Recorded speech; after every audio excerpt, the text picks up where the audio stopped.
ஐயனார் துணை சீரியலில் டுடே எபிசோடில் நம்ம சேரன் நடந்துக்கிறதெல்லாம் பார்த்த உடனே பல்லவன் நிலா கிட்ட போயிட்டு, அண்ணன் இப்போ தான் ரொம்ப சந்தோஷமாக இருக்குல்ல, கார்த்திகா கிட்ட பேசும்போது கூட அண்ணனோட முகத்தில் இவ்வளோ சந்தோஷமாக இருக்கவே இருக்காது, ஆனால் சந்தான்னு ஒரு பேரை மட்டும் சொல்லிட்டா அண்ணனோட முகத்தை பார்க்கணுமே, அவ்வளோ சந்தோஷமாக இருக்கு அண்ணன்.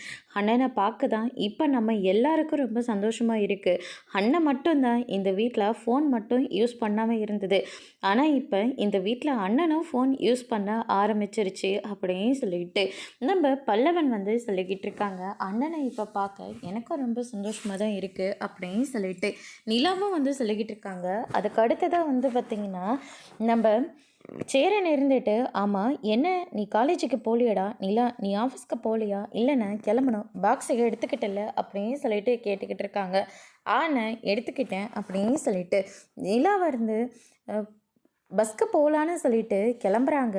ஆனால் அதுக்குள்ளே அங்கே நடக்கிற அந்த கொடுமையெல்லாம் பார்க்கவே கூடாதுன்னு சொல்லிட்டு வண்டி எடுத்துகிட்டு போகலான்னு சொல்லிட்டு வண்டி சாவி எடுக்கிறாங்க. என்ன நீ கிளம்பலையா அப்படின்னு சொல்லிட்டு கேட்கவும், கிளம்பியாச்சுடா, பஸ் ஸ்டாண்டுக்கு தான் போகலான்னு பார்த்தேன், ஆனால் அங்கே போய் அந்த கன்றாவி காட்சியெல்லாம் பார்க்க வேண்டியதாக இருக்குமே, அதனால் வண்டியிலே போகலான்னு சொல்லி முடிவு எடுத்துட்டேன். நல்ல விஷயம் நீங்கள் கிளம்புங்க. என்ன கிளம்புங்களா, உன்னை அப்படியே பஸ் ஸ்டாண்டில் விட்டுட்டு தான் நான் கிளம்ப போகிறேன், வா போகலான்னு சொல்லிட்டு பல்லவனை கூட்டிக்கிட்டு பஸ் ஸ்டாண்டுக்கு போகிறாங்க.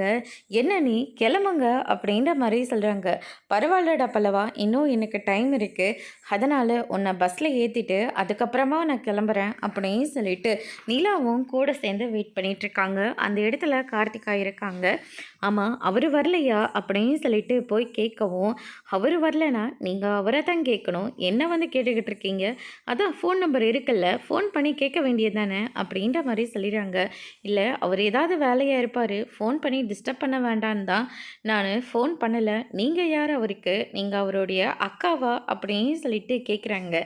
அக்கா இல்லை அத்தை அப்படின்ற மாதிரி சொல்லிடுறாங்க. ஓ அப்படியா, சரி சரி அப்படின்னு சொல்லிட்டு அவங்களும் போய் சைலண்ட்டாக நின்றுறாங்க. நிலா இருந்துட்டு, என்னை பார்த்தா அவளுக்கு அக்கா மாதிரியோட தெரியுது, சோழனை விட எனக்கு என்ன வயசு அதிகமாக இருக்கிற மாதிரியே தெரியுது அப்படின்ற மாதிரி சொல்லிடுறாங்க. அண்ணனை பார்த்தா தான் அங்கிள் மாதிரி தெரிகிறாரு, இப்போ முன்னையாவது பரவாயில்ல, இப்போ ஆனால் வெயிட் அதெல்லாம் போட்டு அண்ணன் பார்க்க அப்படியே அச்சஸில் அங்கிள் மாதிரி தான் இருக்காங்க. அந்த பொண்ணுக்கு சரியாக கண்ணு தெரியறதில்ல, அதனால தான் யாரை எப்படி ரசிக்கணும்னு இந்த பொண்ணுக்கு தெரியாமே போச்சு அப்படின்னு சொல்லிட்டு பல்லவன் ஒரு பக்கம் செம்ம கண்ணில் பேசிகிட்டு இருக்காரு. அதுக்கு அடுத்து தான் பார்த்திங்கன்னா நம்ம சோழனை டான் நிற்கிறாரு.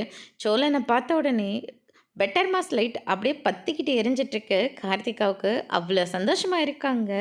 நிலா இருந்துட்டு சோழனை பார்த்து மறைச்சிட்ருக்காங்க. ஆமாம் என்ன ரெண்டு பேர் முகமும் இப்படி இருக்குது, ஆனால் இந்த சோழனை பார்த்த உடனே அவங்க பார்த்தியா பெட்டர் மாஸ் லைட் எப்படி எரியுதுன்னு அப்படின்னு சொல்லிட்டு சோழன் ஒரு பக்கம் சொல்லிக்கிட்டு இருக்காங்க.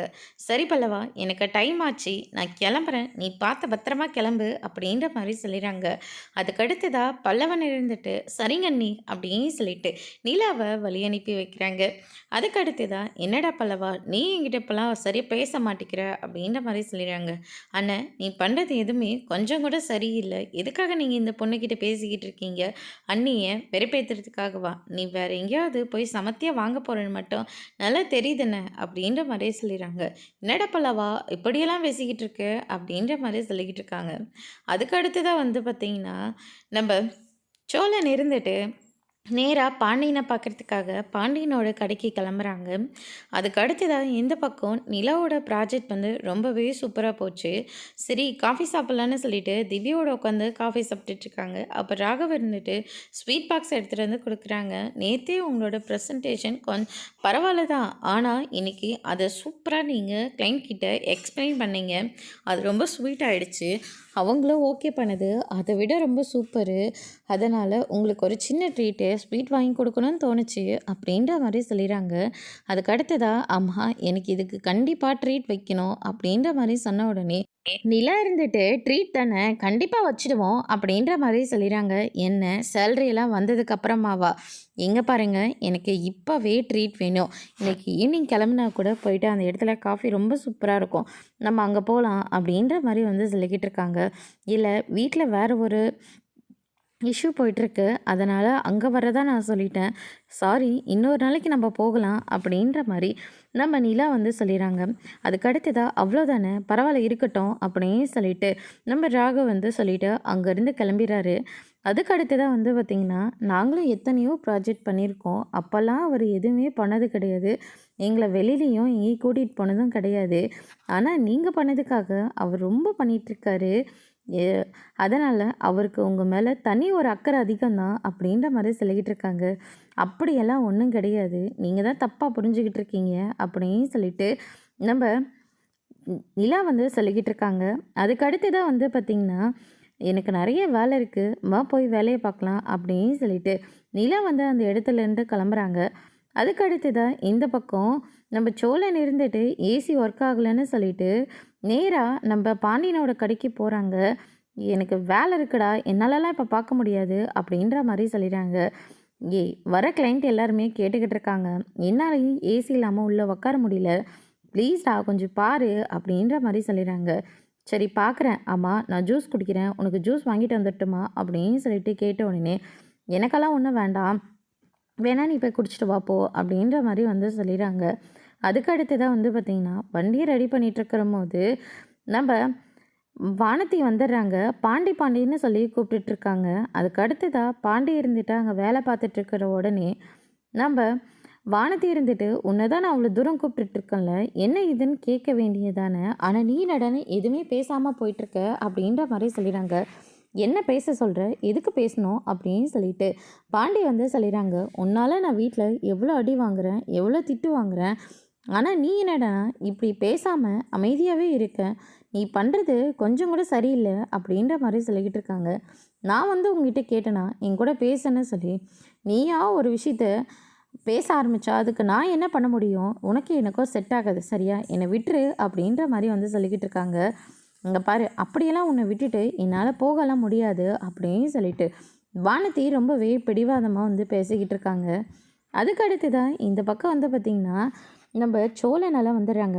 என்னடா உங்களுக்கு 2 பேருக்கும் பிரச்சனை அப்படின்னு சொல்லிட்டு கேட்ட உடனே அதெல்லாம் ஒன்றும் இல்லைன்னு சொல்லி பேசி மழுவுறாங்க.